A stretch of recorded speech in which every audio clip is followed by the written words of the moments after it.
দেখুন ভাইয়া, আজকের রাতে একটু বেশি ঘনিষ্ঠ হওয়ার কথা যদি বলেন। আমার খুব ভয় লাগে। ড্রয়ার থেকে ছোট্ট একটা প্যাকেট বের করে টেবিলে রাখতে যেতেই নববধূ দৃষ্টির এমন কথা শুনে অভি একটু হেসে ফেল। কেমন বাচ্চাদের মতো কথা বলে মেয়েটা। অভি ঘুরে দাঁড়িয়ে নরম গলায় বল, কি বলছো এসব দৃষ্টি? আর স্বামী স্ত্রীর মাঝে তো সবই স্বাভাবিক, তাই না? দৃষ্টি চোখ নিচু করে বলল, তবুও আমি এসব করতে পারবো না। আমার ভালো লাগে না।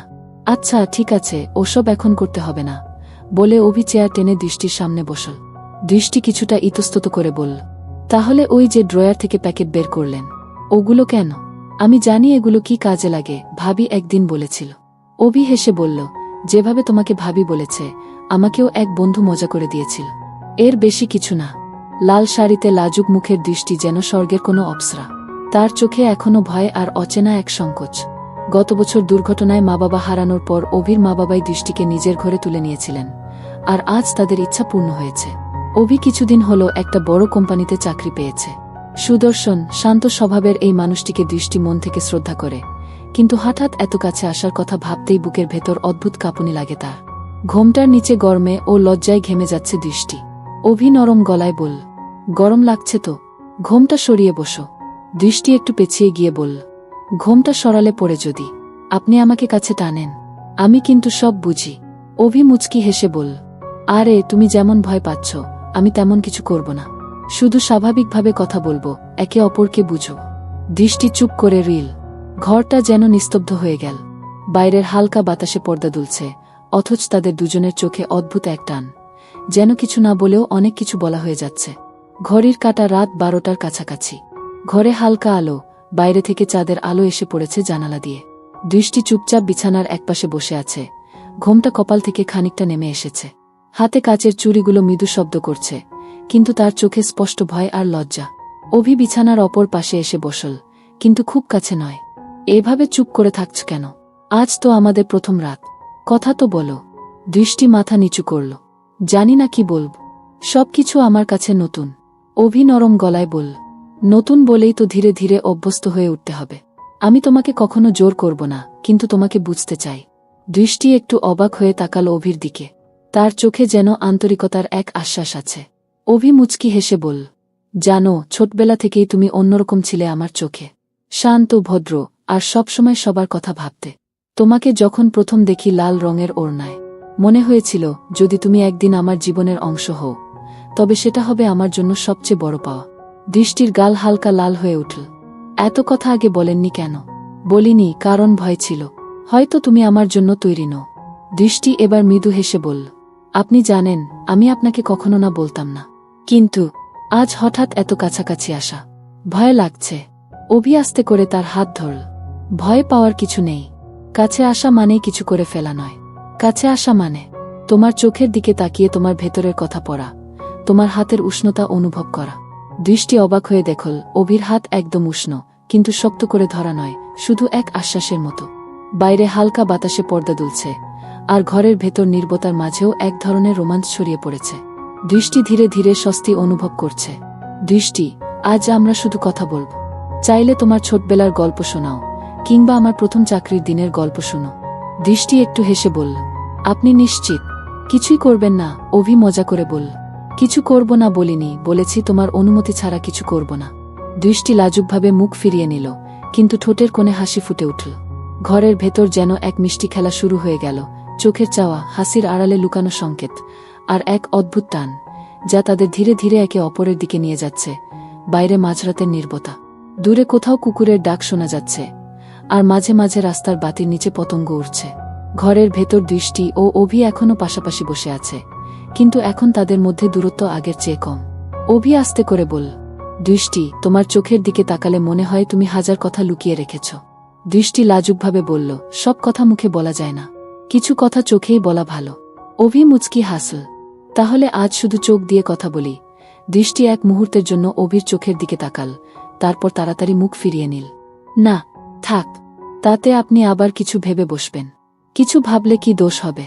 অভির গলায় মজার সুর, কিন্তু চোখে ছিল গভীর আন্তরিকতা। দৃষ্টি এবার হালকা হেসে ফেল, দোষ না হলেও আমি এখনো প্রস্তুত নেই। অভি ধীরে ধীরে তার কাছে এগিয়ে এল, কিন্তু কোনো তাড়াহুড়ো নেই। প্রস্তুত না হলে আমরা অপেক্ষা করব। তবে তোমার ভয়টা দূর করতে পারি, যদি তুমি অনুমতি দাও। দৃষ্টি অবাক হয়ে তাকাল। ভয় দূর করবেন কিভাবে? অভি নরম গলায় বলল, তোমার হাতটা ধরব, ঠিক আগের মতো। আর কিছু না। দৃষ্টি কিছুক্ষণ ভেবে মাথা নাড়ল। অভি তার হাত ধরল, আঙুলের ফাঁকে আঙুল জড়িয়ে দিল। সেই স্পর্শে দৃষ্টি শরীরের ভেতর হালকা শিহরণ টের পেল। দেখো, এটা তো কষ্টের কিছু নয়, তাই না? অভি বলল। দৃষ্টি চুপ করে রইল, কিন্তু তার ঠোঁটের কোণে আবারও লাজুক হাসি ফুটে উঠল। হঠাৎ বাইরে হালকা বৃষ্টি শুরু হল। জানালা দিয়ে ঠান্ডা বাতাস এসে ঘরে লাগল। অভি উঠে গিয়ে জানালার পাশে দাঁড়াল। এসো, বাইরে দেখো, কত সুন্দর লাগছে। দৃষ্টি ধীরে ধীরে উঠে এসে জানালার পাশে দাঁড়াল। বাইরে অন্ধকার, আকাশে বিদ্যুতের ঝলকানি, গায়ে বৃষ্টির হালকা ফোঁটা লাগতেই দৃষ্টি কেঁপে উঠল। অভি মুচকি হেসে তার কাঁধে হালকা হাত রাখল। ভয় পেও না, আমি আছি। দৃষ্টি চুপ করে দাঁড়িয়ে থাকল, কিন্তু বুকের ভেতর অদ্ভুত এক উষ্ণতা অনুভব করল। এই মুহূর্তে যেন ভয় আর লজ্জা মিলেমিশে এক নতুন অনুভূতি জন্ম দিচ্ছে, যা তাদের ধীরে ধীরে একে অপরের খুব কাছে টেনে আনছে। বৃষ্টি তখন আরও জোরে পড়ছে। জানালার কাছে ফোঁটা জমে যাচ্ছে। মাঝে মাঝে বিদ্যুতের আলোয় বাইরে ঝাপসা শহর দেখা যায়। দৃষ্টি জানালার ফাঁক দিয়ে বৃষ্টির গন্ধ টেনে নিচ্ছে, কিন্তু বুকের ভেতর ধুকপুকানি এখন বৃষ্টির শব্দের চেয়েও জোরে শোনা যাচ্ছে। অভি একটু পাশ ঘেঁষে দাঁড়াল। তার গায়ের উষ্ণতা দৃষ্টির কাঁধে এসে লাগতেই দৃষ্টি থমকে গেল। ঠান্ডা লাগছে? অভির কণ্ঠে ছিল মোলায়েম সুর। না, মানে। দৃষ্টি কথাটা শেষ করতে পারল না। অভি ধীরে ধীরে তার ওড়নার একপাশ কাঁধে টেনে দিল, যেন ঠান্ডা বাতাস থেকে আড়াল করে দিচ্ছে। দৃষ্টি অবাক হয়ে তাকাল। চোখে কোনো দুষ্টুমি নেই, শুধু এক ধরনের কোমল যত্ন। দৃষ্টি, অভি আসতে বলল, তোমাকে ভয় পাইয়ে দিতে চাই না, কিন্তু তোমার এই লাজুকতা, জানো, এটা আমার কাছে সবচেয়ে সুন্দর জিনিস। দৃষ্টি চোখ নামিয়ে নিল। তার আঙুলগুলো কাচের ধারে হালকা নকশা কাটছে, কিন্তু মনটা যেন কোথাও হারিয়ে গেছে। হঠাৎ বাইরে বজ্রপাত হল। দৃষ্টি হালকা চমকে অভির দিকে আরও সরে এল। অভি সেই সুযোগে তার দুই হাত নিজের হাতে নিল। দেখো, আমি বলেছিলাম না, ভয় পেও না, আমি আছি। দৃষ্টি এবার চোখ তুল। তাদের চোখ দুটো এক মুহূর্তের জন্য আটকে গেল। বাইরে বৃষ্টি, ভেতরে সেই নীরবতার মাঝে শ্বাসের শব্দ স্পষ্ট শোনা যাচ্ছে। অভি মৃদু হেসে বলল, যদি বলি এই মুহূর্তটা যেন থেমে যায়, শুধু আমরা দুজন থাকি, বাকি সব হারিয়ে যাক, তুমি কি রাজি হবে? দৃষ্টি কিছু বলল না, শুধু চোখে এক অদ্ভুত সম্মতি ফুটে উঠল। বৃষ্টি তখন আরও জোরে নামছে, কিন্তু ঘরের ভেতর যেন সময় ধীরে ধীরে গা হয়ে আসছে, যেখানে ভয় আর লজ্জা মিলেমিশে জন্ম দিচ্ছে এক মিষ্টি, গভীর রোমাঞ্চের দিকে। বৃষ্টির শব্দ যেন আরও ঘন হয়ে এসেছে। জানালার কাছে জলের ফোঁটা টুপটাপ গড়িয়ে পড়ছে। মাঝে মাঝে বজ্রপাতের আলো এসে ঘরের ভেতরকে এক মুহূর্তের জন্য আলোকিত করে দিচ্ছে। দৃষ্টি এখন অভির খুব কাছেই দাঁড়িয়ে। আগে যে ভয়টা ছিল, তা যেন একটু একটু করে মিলিয়ে যাচ্ছে। তার জায়গা নিচ্ছে এক অচেনা টান, যা তাকে না চাইলেও অভির দিকে টেনে নিচ্ছে। অভি নরম গলায় বলল, আজ তোমাকে দেখে মনে হচ্ছে তুমি ভয় পেয়ে থাকলেও আমার উপর বিশ্বাস রাখতে শুরু করেছ। দৃষ্টি চোখ নামিয়ে ফিসফিস করে বলল, বিশ্বাস তো আছে, শুধু মনে হয় সবকিছু খুব হঠাৎ হয়ে যাচ্ছে। অভি ধীরে ধীরে তার হাত ধরল। এবার আর দৃষ্টি হাত সরাল না। জানালার বাইরে বৃষ্টি, ভেতরে তাদের শ্বাসের শব্দ মিশে যাচ্ছে। দৃষ্টি, আমি তোমার হাত ছাড়ব না, যতক্ষণ না তুমি নিজে ছাড়তে বলো। অভির কণ্ঠে ছিল দ্বিধা, কিন্তু তাতে ছিল একরাশ কোমলতা। দৃষ্টি মাথা তুলল, অভির চোখে চোখ রাখল। এই দৃষ্টিতে কোনো ভয় নেই, বরং যেন কৌতূহল মিশে আছে। অভি মৃদু হাসল। জানো, তোমার চোখে এই ভেজা আলো আমার কাছে সবচেয়ে সুন্দর দৃশ্য। দৃষ্টি কিছু বলতে যাচ্ছিল, কিন্তু ঠিক তখনই বিদ্যুতের শব্দে চমকে উঠে একটু সরে এসে অভির বুকে ঠেকল। অভি থামাল না, শুধু আস্তে করে তার ওড়নার প্রান্ত ঠিক করে দিল, যেন ঠান্ডা না লাগে। বৃষ্টি তখন জানালায় আছড়ে পড়ছে, কিন্তু ঘরের ভেতরে নীরবতা আরও গভীর হয়ে উঠছে। অভি ধীরে ধীরে বলল, দৃষ্টি, যদি বলি আজ আমরা কিছু কথা জমা রাখব না, সব খুলে বলব, তুমি কি রাজি? দৃষ্টি হালকা মাথা নাড়ল। রাজি, কিন্তু আগে আপনি বলুন। অভি নরম গলায় নিজের অনুভূতির কথা বলতে লাগল, কিভাবে ছোটবেলা থেকে দৃষ্টিকে ভিন্নভাবে দেখেছে, কিভাবে তাকে হারানোর ভয় সবসময় মনে ছিল। দৃষ্টি একদম চুপ করে শুনছিল, যেন প্রতিটা শব্দ নিজের ভেতরে টেনে নিচ্ছে। একসময় অভি থামল, তার হাত থেকে আলতো করে দৃষ্টির আঙুলগুলো জড়িয়ে ধরল। এবার তোমার পালা। দৃষ্টি ধীরে বলল, আমি ভয় পাই, কিন্তু আপনার কাছে থাকলে সেই ভয় কমে যায়। আমি জানি না এটা ভালো নাকি খারাপ, তবে আজ মনে হচ্ছে যদি সারা জীবন এমনই থাকে, আমি খুশি থাকব। অভি তার চোখের দিকে গভীরভাবে তাকাল। এই চোখের ভেতরে যে কথা, তা কোনো শব্দে বোঝানো যায় না। বৃষ্টি তখনও পড়ছে, কিন্তু তাদের ভেতরে যেন অন্য এক স্রোত বইছে, যা লজ্জা, ভয় আর মিষ্টি রোমাঞ্চে ভরা। বৃষ্টি তখন একটু থেমেছে, কিন্তু জানালার কাছে এখনও ফোঁটা গড়িয়ে পড়ছে। ঘরের বাতাসে এক অদ্ভুত ভারী নীরবতা। হঠাৎ দৃষ্টি যেন কেঁপে উঠল। অভি অবাক হয়ে তাকাল। কি হয়েছে?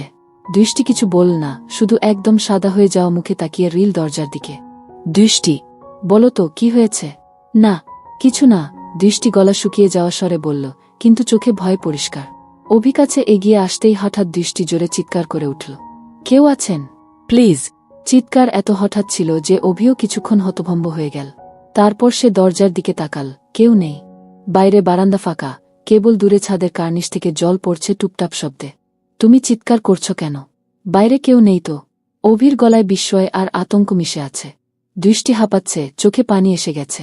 আমি মনে করেছিলাম কেউ যেন জানালার পাশে দাঁড়িয়েছিল। অভি তাড়াতাড়ি জানালার কাছে গেল।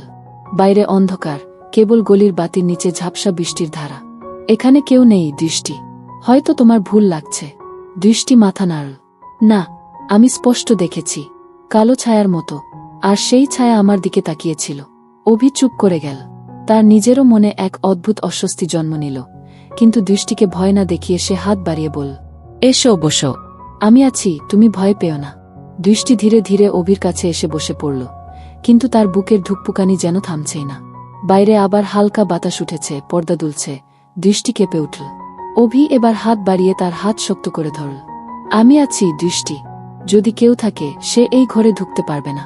কিন্তু অভির গলার দ্বিতার আড়ালে তার চোখেও এখন অদ্ভুত এক চিন্তার ছায়া। ঘরের ভেতর এখনও সেই চাপা নীরবতা। বাইরে বৃষ্টি প্রায় থেমে এসেছে, শুধু মাঝে মাঝে ছাদের কোণা থেকে জল পড়ার টুপটাপ শব্দ শোনা যাচ্ছে। দৃষ্টি অভির হাত শক্ত করে ধরে আছে। তার আঙুলের ঠান্ডা স্পর্শ অভিকে বুঝিয়ে দিচ্ছে সে এখনও ভয় কাটিয়ে উঠতে পারেনি। অভি মৃদু গলায় বলল, শোনো, হয়তো তুমি ভুল দেখেছ। কালো ছায়া জানালার পাশে, এগুলো মাঝে মাঝে চোখে ধোকা দেয়। দৃষ্টি ধীরে মাথা নাড়ল। না অভি, আমি ভুল করিনি। সেই ছায়া একদম স্থির হয়ে দাঁড়িয়েছিল।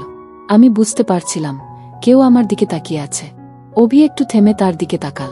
দৃষ্টির চোখে এক অদ্ভুত মিশ্র অনুভূতি, ভয়, কৌতূহল আর কিছুটা অনিশ্চয়তা। আচ্ছা, যদি সত্যিই কেউ থাকে, তাহলে আমরা দরজা জানালা সব বন্ধ করে দেব। অভি উঠে গিয়ে জানালার ফাঁকটা বন্ধ করল, পর্দা টেনে দিল। দৃষ্টি ধীরে ধীরে বিছানায় বসল, কিন্তু তার দৃষ্টি বারবার সেই জানালার দিকেই চলে যাচ্ছে। অভি এসে তার পাশে বসল। দৃষ্টি, আমি তো আছি, তোমার ভয় পাওয়ার কোনো কারণ নেই। দৃষ্টি চুপ করে রইল, তারপর হঠাৎ নরম স্বরে বলল, জানো, আমি প্রথমবার এত ভয় পাচ্ছি না। আজ আমার মনে হচ্ছে তুমি পাশে থাকলে আমি নিরাপদ। অভি মৃদু হাসল। তাহলে ভয়টা আমাদের কাছে আসার একটা কারণ হয়ে গেল। দৃষ্টি একটু লজ্জা পেয়ে মুখ ফিরিয়ে নিল, কিন্তু তার ঠোঁটের কোণে মৃদু হাসি ফুটে উঠল। অভি আলতো করে তার হাত নিজের হাতে নিল, উষ্ণতা দিতে লাগল। ঠিক তখনই দূরে কোনো জানালার গ্রিলে যেন ধাতব শব্দ হল। দুজনেই থমকে গেল। অভি তাকাল দরজার দিকে, দৃষ্টি আবার চুপচাপ অভির হাতে আরও আঁকড়ে ধরল। বাইরে অন্ধকারে যেন কেউ দাঁড়িয়ে আছে, নাকি এটা শুধু বাতাসের খেলা? অভি তার কণ্ঠ ধীর করে বলল, দৃষ্টি, আমি আছি। যতক্ষণ আমি আছি তোমার কিছু হবে না। দৃষ্টি এবার কোনো উত্তর দিল না, শুধু তার মাথা অভির কাঁধে হেলিয়ে দিল। ঘরের ভেতর ভয় আর এক মিষ্টি রোমাঞ্চের অদ্ভুত মিশ্র অনুভূতি ছড়িয়ে পড়ল। ঘরটা বেশ সেদিনের মতো অন্ধকার, জানালা বন্ধ, আর জানালার বাইরে ঝড় বৃষ্টি থেমে গেছে। কিন্তু দৃষ্টির হৃদয়ের ভিতর এক অদ্ভুত উত্তেজনা কাজ করছে, যা সে আগে কখনো অনুভব করেনি। হঠাৎ অভি কানে এক অদ্ভুত শব্দ শুনল। দূর থেকে যেন কোনো ফিসফিসানির মতো শব্দ আসে। সে দৃষ্টির হাত ধরে উঠে দরজার কাছে গেল। দুজনে একসাথে দরজা খুলে বাইরে তাকালো, কিন্তু কিছুই দেখা গেল না, শুধু রাতে গা অন্ধকার আর কেবল বাতাসের মৃদু শব্দ। দৃষ্টি ধীরে বলল, হয়তো সবই আমার কল্পনা ছিল, হয়তো আমি একা ভয় পেয়েছিলাম। অভি একদিকে হাসল, একদিকে বলল, কল্পনা বা বাস্তবতা যাই হোক, আজ রাতে তোমার পাশে থাকতে পেরে ভালো লাগলো। দৃষ্টি তখন একটুখানি হাসল, সেই লজ্জা ও শিহরণ মিশানো হাসি, যা অভির হৃদয় ছুঁয়ে গেল। বিছানায় ফিরে এসে অভি বলল, জীবনে যত রহস্যই থাকুক, আমরা একসাথে থাকলে সব পারব। দৃষ্টি চোখ বন্ধ করে বলল, আমি জানি, আর আজ থেকে আমি আর ভয় পাব না। ঘরের ভিতরে তখন এমন এক শান্তি নেমে এল, যা দুইজনের মধ্যে নতুন এক বন্ধনের সূচনা করল। আপনাদের সবাইকে অনেক ধন্যবাদ এই গল্পটি শোনার জন্য। যদি আপনাদের ভালো লাগে, তাহলে নিচে লাইক দিতে ভুলবেন না। নতুন গল্প পেতে সাবস্ক্রাইব করুন আর শেয়ার করুন বন্ধুদের সাথে। আপনাদের ভালোবাসা আর সাপোর্ট ছাড়া আমরা এগোতে পারব না। পরের গল্পে আবার দেখা হবে, তখন পর্যন্ত ভালো থাকুন, নিরাপদ থাকুন।